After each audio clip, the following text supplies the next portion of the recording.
on t'a caché la vérité? Et si on t'avait mal appris qui tu es? Parce qu'aujourd'hui, on te dévoile tout. Nos racines, nos ailes.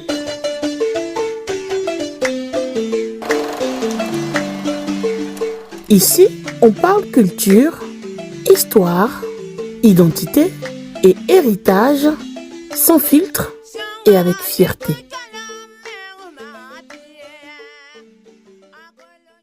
Abae, nae, yemi foucho, yeme, yetatengni, yemi foucho.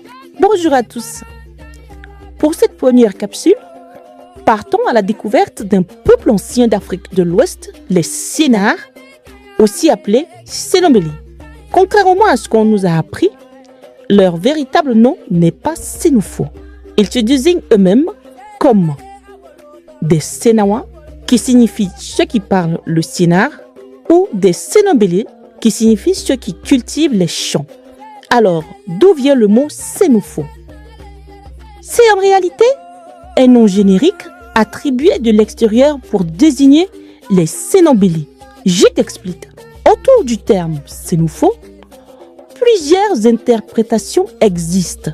Tout d'abord, l'historien sénégalais Bokar Ndiaye explique que le territoire des peuples Sénang était autrefois appelé Siena ou Séné.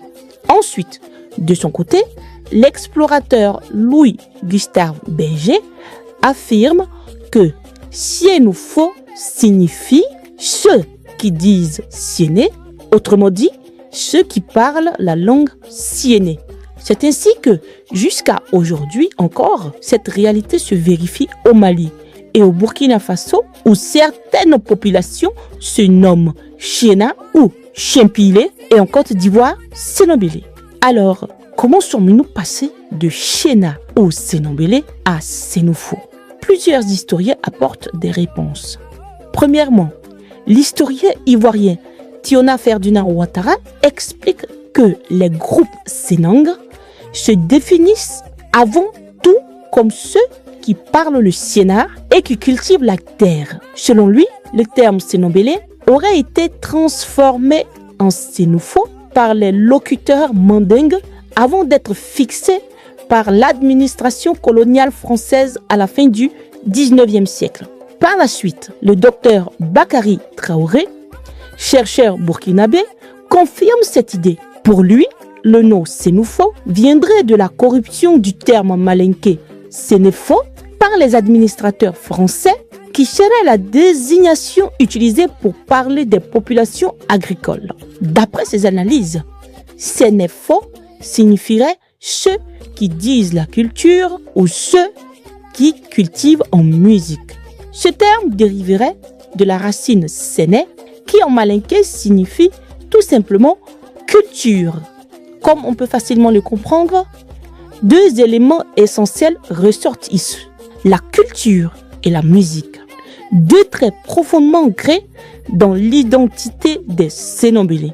Et ce n'est pas un hasard, parce que le Sénang est connu pour travailler la terre au rythme du balafon.